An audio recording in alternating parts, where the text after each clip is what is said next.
Good morning, everybody. Hello, Rick. Hello, Lisa. Hello, Bob. Hello, Roseanne. Welcome. Glad you came. Um, I expect to see Chris show up here any minute. She says she's coming.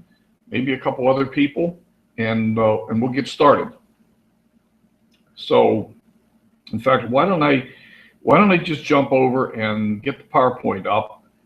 I'm going to assume that you can hear and see me. So go to screen share, see if I can do this without screwing it up. Share, present to everyone, and let's come up with a PowerPoint presentation.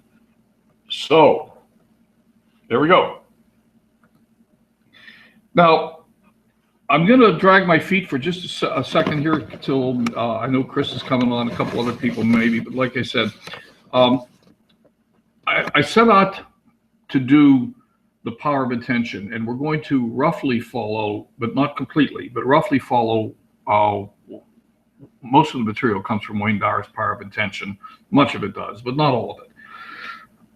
I also realized I can't do this in one session. It's too big, it's too deep, and I really want to slow down a little bit and give you time to think about some of the concepts, because we're going to go pretty deep into the structure of our world and where we come from and how we connect to source. And that's really the intention, is how do we connect to source, and how do we really get to where we can manifest the things that we want in our life. So this is going to be at least 2 sessions. And as I said, much of it follows, or at least derives from, Dr. Wayne Dyer's The Power of Intention. And if you want to go more in depth, get more material, just go to YouTube and just put in the search bar Wayne Dyer Power of Attention, and you'll come up with it. There's about 2.5 hours of Wayne Dyer lecture out there. It was a PBS special. And I've personally gone through this stuff over and over and over again. And I'm going to tell you right now, this is not light reading. You don't go through this one time and understand it and assimilate it. If you want to get the value, you've got to go back. You've got to study it. You've got to take time with it. And this is, like I said, we're going deep. But stay with me, and hopefully I'm going to change your world for the better. So let's get started. I'm going to put up a slide. The next slide I put up, I'm going to go through pretty quickly, and I'm going to just justify putting it up for you. Many of you don't know my background, and I'm going to go back a couple of lifetimes, and I don't mean that in a reincarnation sense. Most of you know that I owned a flight school, but you don't know much about what I did before that, and that's okay. I keep most of that pretty quiet. It's not that I'm ashamed of it. It's just that it was a different lifetime.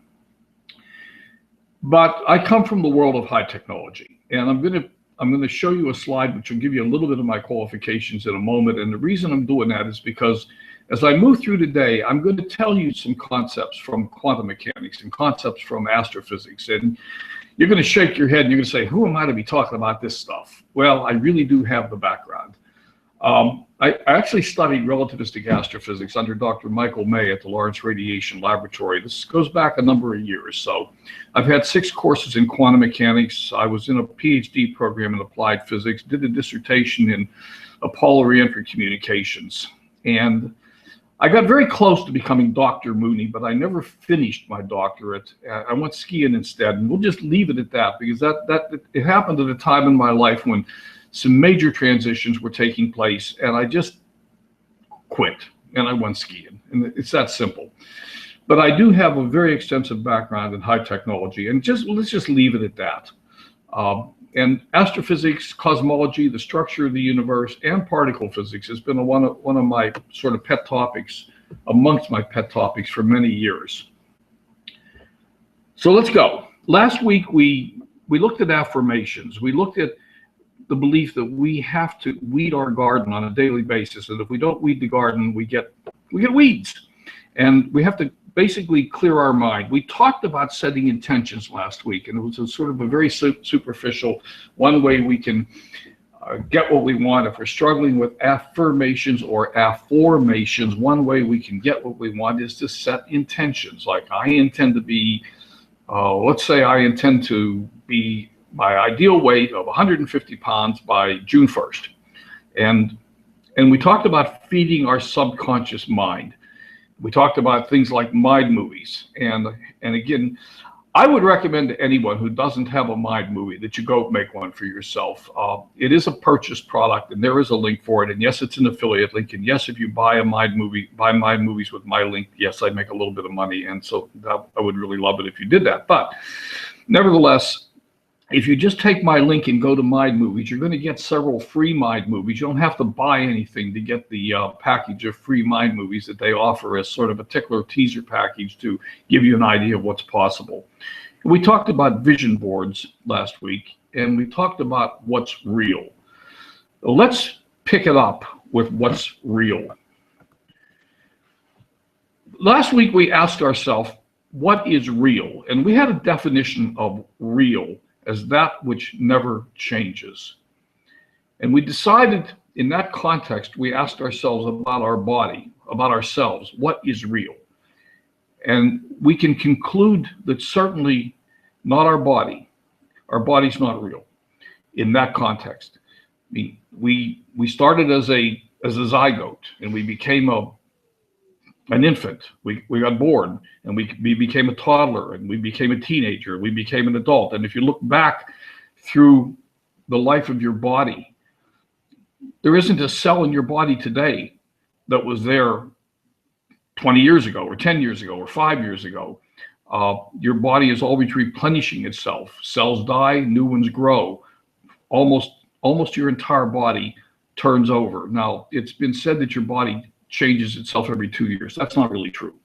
Different cells die and are reborn at different rates, but nevertheless, your body's in continuous change, and that's really important for where we're going to go in a couple of minutes. But we decided that if there is anything that falls under the category of real, as in it's infinite, it never changes. It's our spirit, our soul. It's the essence of who I am. It's what's looking out through the eyes, what's peering out through my eyes. It's what's inside. It's my life. It's my essence. And that soul, that spirit, that piece of me has no beginning, no end. And in fact, the one thing that it really likes to do is be infinite. It likes to expand. It likes to grow. We all have an urge to do more. Sometimes we suppress that urge, and we're going to talk more about that a little later on. But we all have an urge to do more, be more. And there's a reason for that. So if there's anything real about us in that context, it's our soul, our spirit. And we're going to see in a few moments where that comes from. Let's talk about the world we live in. And let's start with our senses. Can we look out at our universe and see anything that's real, or smell, or taste, or touch? Can we trust the sensory input? When I open my eyes and look out and I see, can I believe anything that my senses are telling me? Well, let's explore that question for a minute. So what I put up in front of you right now is the electromagnetic spectrum.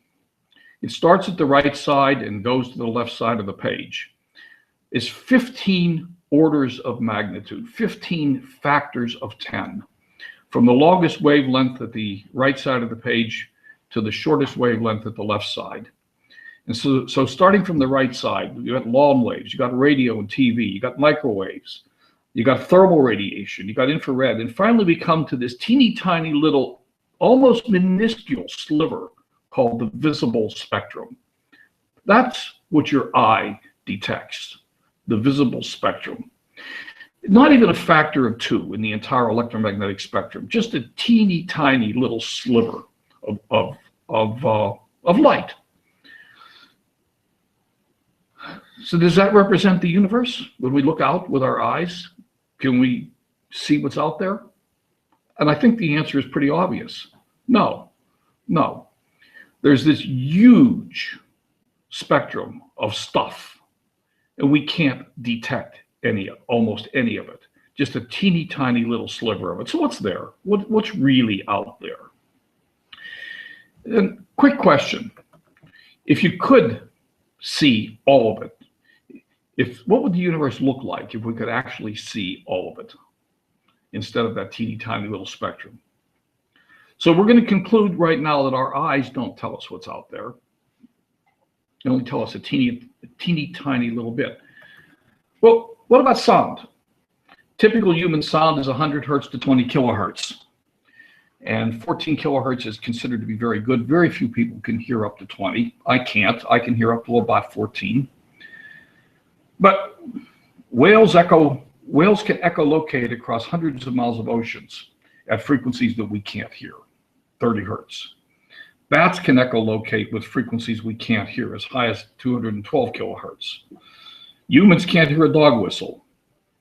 Elephants can communicate over many miles at frequencies that we can't hear, as low as 5 hertz. So once again, we find that we can't really trust our sense of sound to give us a complete picture of what's out there.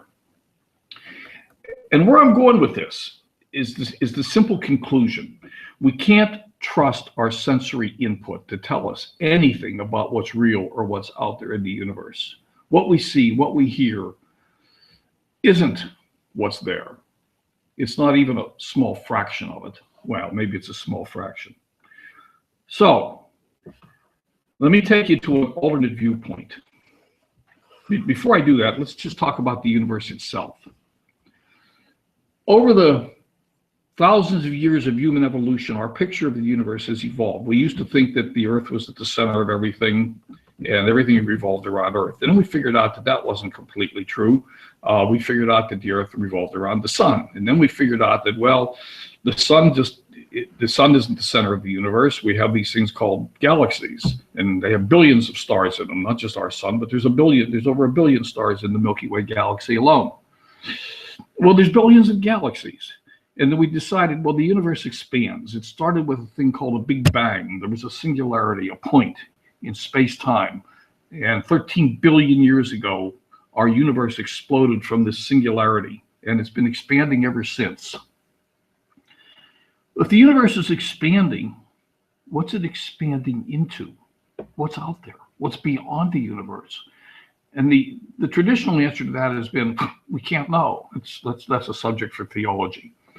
How did the Big Bang get there? Well, we can't know. That's a subject for theology, and maybe it rightfully is.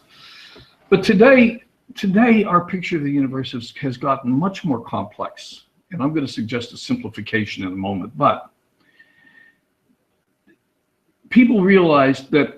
physicists realized that if our picture of the universe as an expanding thing that started with a Big Bang was real, that the universe needed to be slowing down. Its expansion rate needed to be slowing down. That sooner or later it would reach a maximum size and it would turn around and implode back on itself. Gravitationally, it would be pulled back together. Well, unfortunately, the universe didn't obey those laws. It appears to be accelerating. So that leads to many, many terms that you may have heard in current science. You may have read them in the newspaper. Things like, oh, and by the way, the Dalai Lama says that the universe and quantum mechanics is stranger than you might even imagine. But that leads to people speculating about, well, if the universe is accelerating, there's got to be more mass pouring into it from somewhere, but we can't see the mass, so we'll just call it dark matter. And but there seems to be mass disappearing. Where's it going? What's going into things called black holes? Well, okay, that's fine, but what are they? So there's all these terms, and then we've heard things like, well, if there's dark holes, maybe there's white holes. And if there's white holes and dark holes, maybe there's wormholes. And wormholes are things that exist between dark holes and white holes. And maybe that's how we can move between parallel universes. And maybe there's an alternate universe out there, or many alternate universes. Maybe there's alternate perceptions and places where I can be here in one universe doing one thing, but there's another universe where I'm out there doing something different. And it gets to be very, very strange. What if it's all a dream? Hold that thought. From Max Planck, and you probably don't know who Max Planck is. Max Planck was a Nobel Prize winner. He was a physicist. He studied the atom. He's up there with Einstein in the list of who's who in the world of physics. When he received his Nobel Prize, this is a direct quote: "As a man who has devoted his whole life to the most clear-headed science and to the study of matter, I can tell you as a result of my research about atoms this much. There is no matter as such. All matter originates and exists only by virtue of a force which brings the particles of an atom to vibration and holds this most minute solar system of the atom together. There is no matter as such." Continuing with Max Planck, we must assume behind this force the existence of a conscious and intelligent mind. This mind is the matrix of all matter. Now, there's profound implication in all of this. We've heard many times when you change the way you look at things, the things you look at change. And we're going to see that in just a moment in a somewhat profound way. Albert Einstein made the observation that the most fundamental and major decision each of us has to make is, do I live in a hostile or a friendly universe? And his reason for that statement was, we get to experience what we perceive. If we believe the universe is hostile, we will create hostility in our life. If we believe it's friendly, we'll create friendly. And we're going to go much further into this. How do we create? How do we manifest? How do we get things? How do we generate the life that we live for ourselves? And keep in mind the statement that when you change the way you look at things, the things you look at change. Let's look for our origin. Who am I? Where did I come from? Let's look, and I think I have an incredible surprise coming here, but let's look for the origin of us. If I ask you, where do you come from? You'll probably shrug your shoulders and you'll go back umpty years in your life and you will tell me that, well, your mother and your father, they got together and they made you.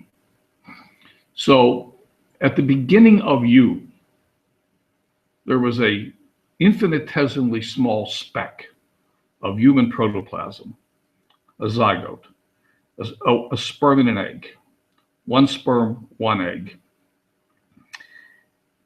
And that sperm and egg, that zygote, that little bit of matter contained everything that you needed for this physical journey that you're on. All the information was contained in that tiny little speck. It had the color of your hair. It had your height, the color of your eyes. It had everything about you in that tiny little speck. But let's put that little speck under a microscope. Let's look at it. What's there?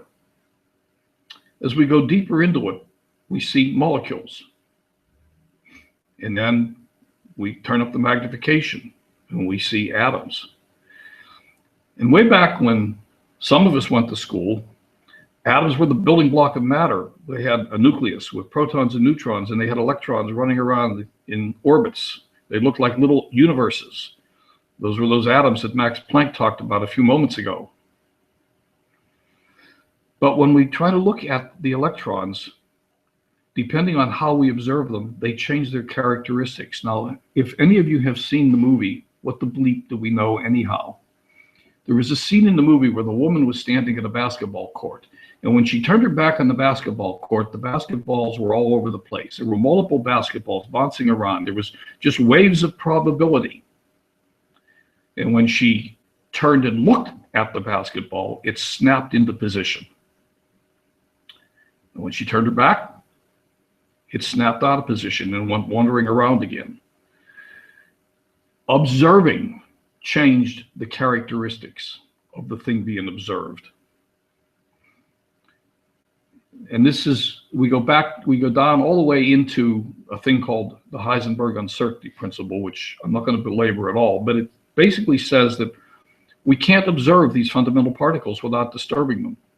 If we try to measure their velocity, their position becomes uncertain. If we try to measure their position, the velocity becomes uncertain. We can't characterize them. We don't really know what they are. Sometimes they're waves, sometimes they're particles. We don't know what they are. But okay, fine.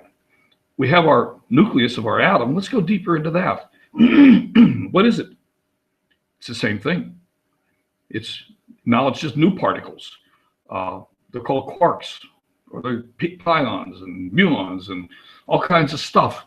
But it's empty space. It's mostly empty space, and at the most fundamental level, there's no thing there. Nothing. Nothing. There's a packet of information, a piece of energy. And the conclusion that Einstein told us a long time ago was there's a mass energy equivalent, but everything we see in the material world doesn't come from the material world. That's the conclusion of all of this. That you showed up, and this is, I know, this is far away from our normal thought processes, but you showed up in a field which Wayne Dyer calls intention. There is no material world. The material world doesn't make material things. Everything comes from a source that he calls spirit. Everything emanates from energy, from a source.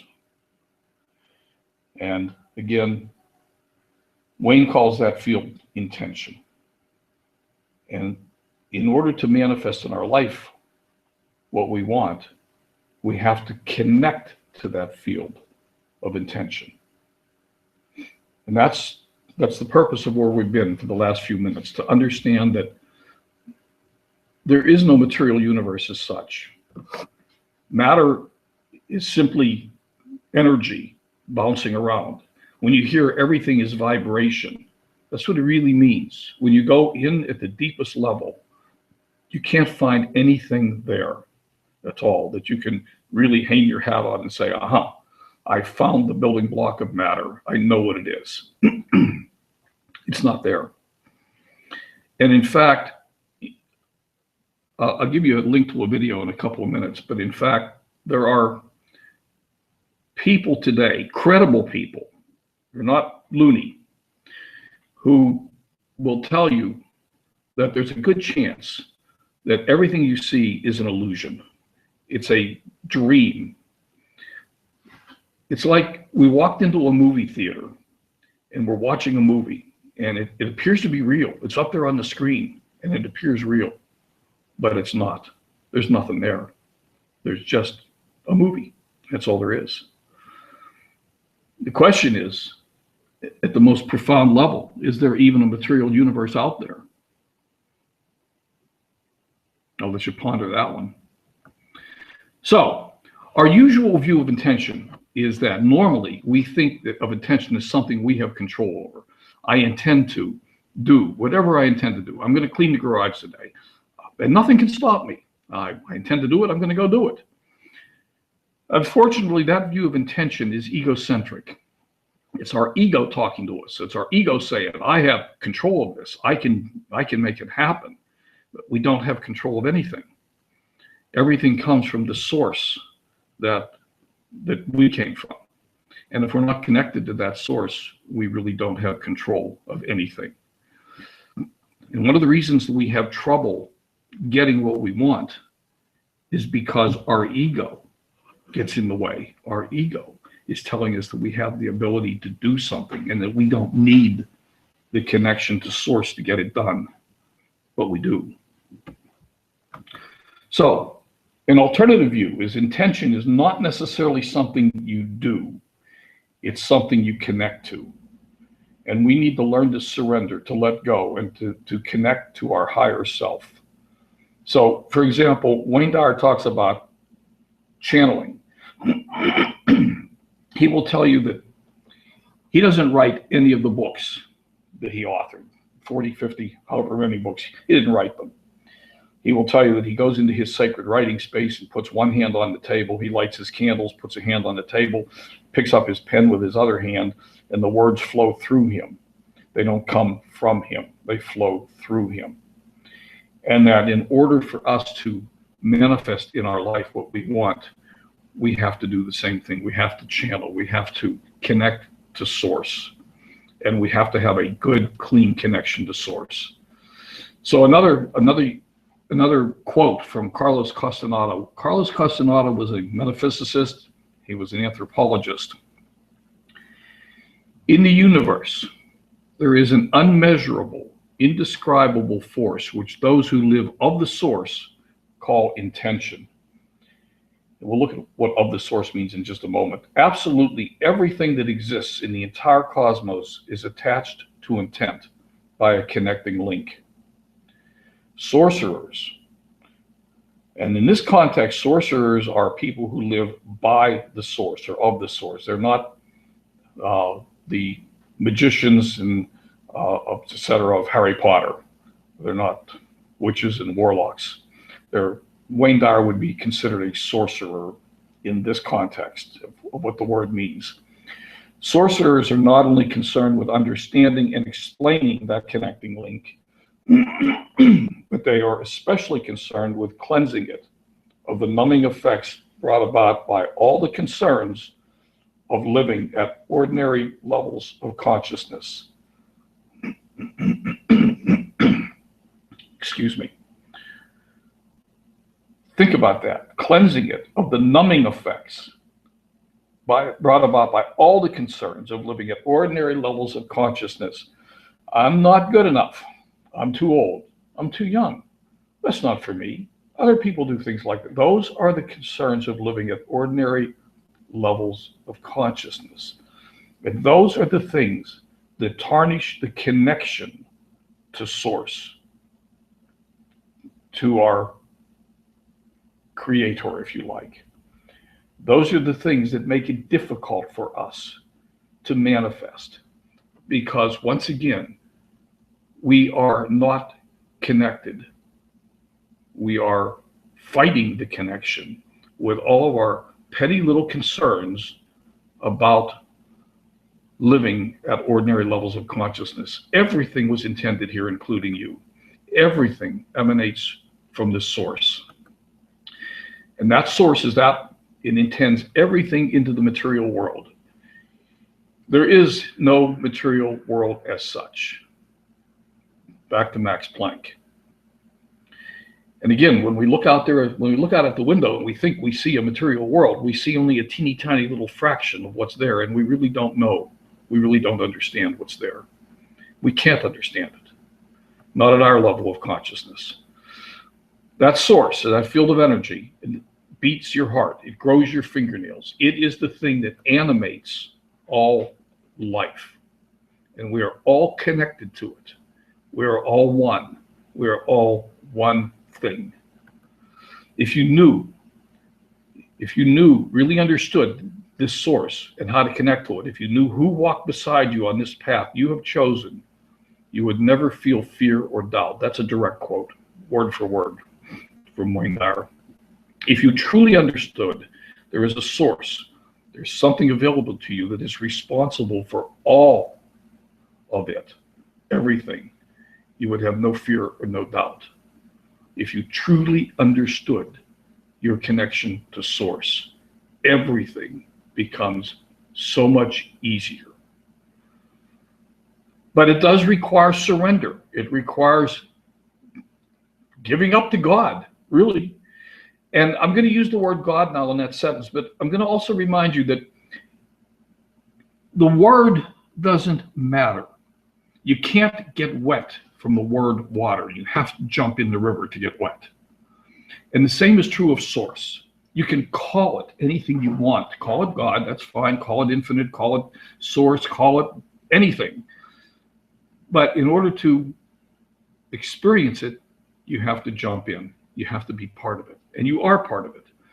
But we've let the society, and we've let our upbringing, and we've left our concerns about living at ordinary levels of consciousness tarnish our connection. The message here is to not look for solutions outside of ourselves when all the problems are inside, and all the problems we have emanate from having a less than perfect connection to source. So the question then is, how rusty is your connection to source? How damaged is it? And what do we have to do to repair it? So, harmony with this source. Everything shows up from source. Everything. You can't do anything on your own. Source is required. So we need to get in harmony with this source, with this field of attention, if we want to manifest what we want in our life and create what we want in our life and bring what we want in our life to us. The question is, how ready are you to keep your connection to this source absolutely pristine, clean? And the reality is most of us aren't. Most of us are still overwhelmed with our concerns about the common levels of consciousness. What will they think of me? What will the neighbors think? Yada, yada, yada. We got to get rid of all that. We got to get rid of every little bit of it. We have to literally become one with source.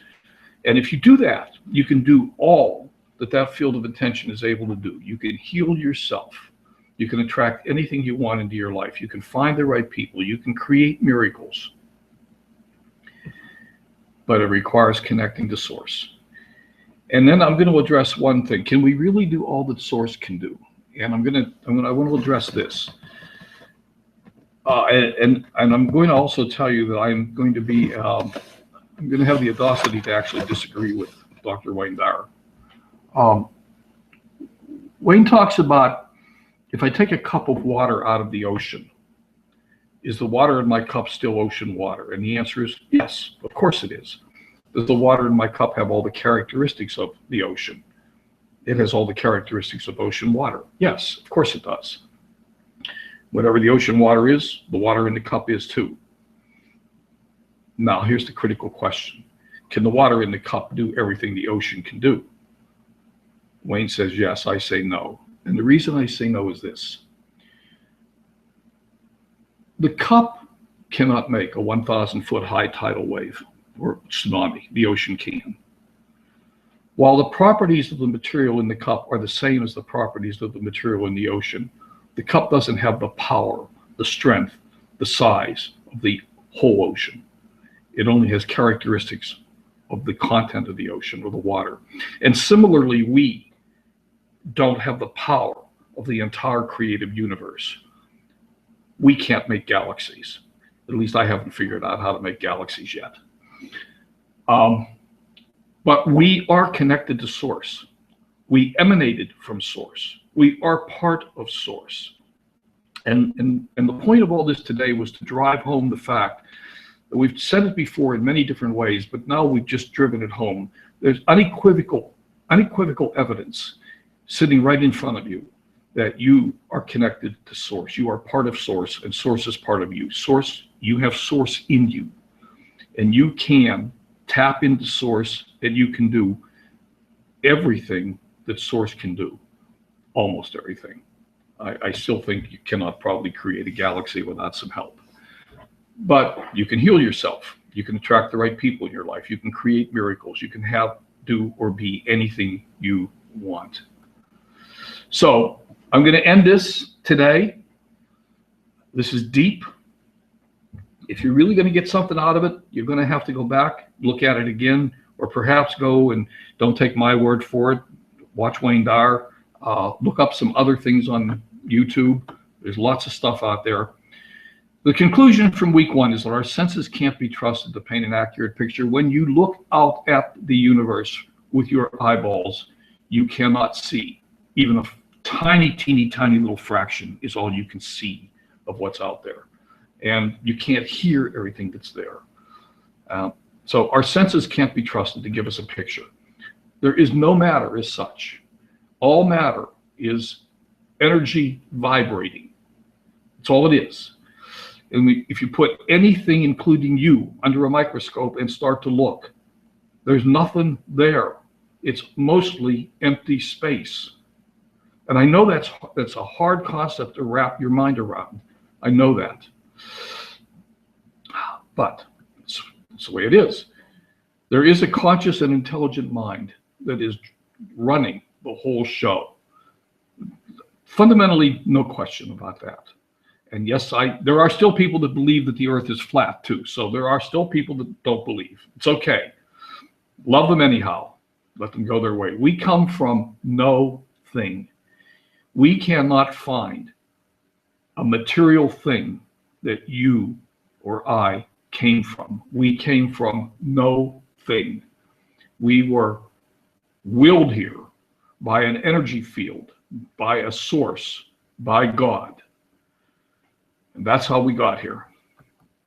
We emanated from a source that intended everything into the material world, and our success depends on our connection to that source.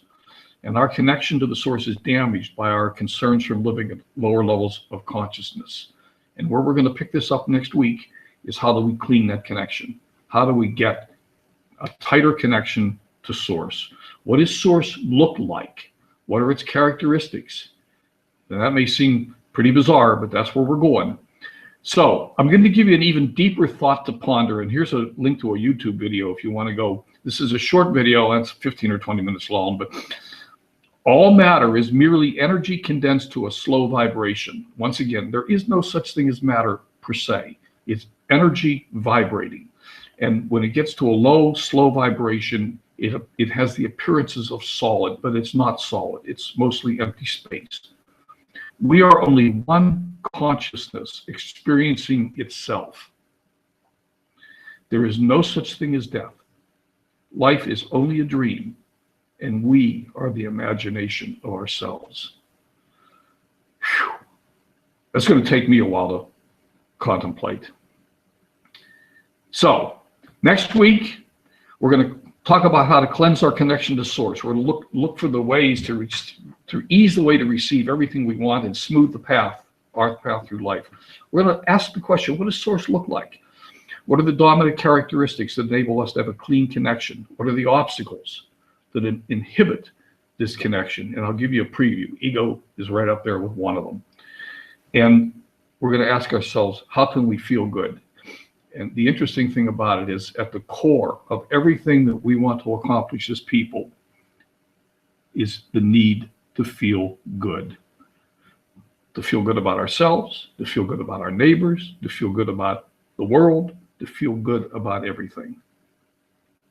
So that's all I have for you today.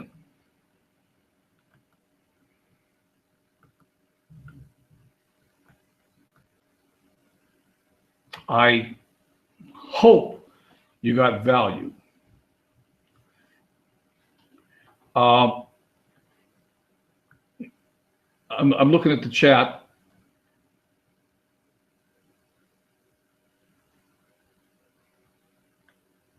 It looks like the chat is pretty positive.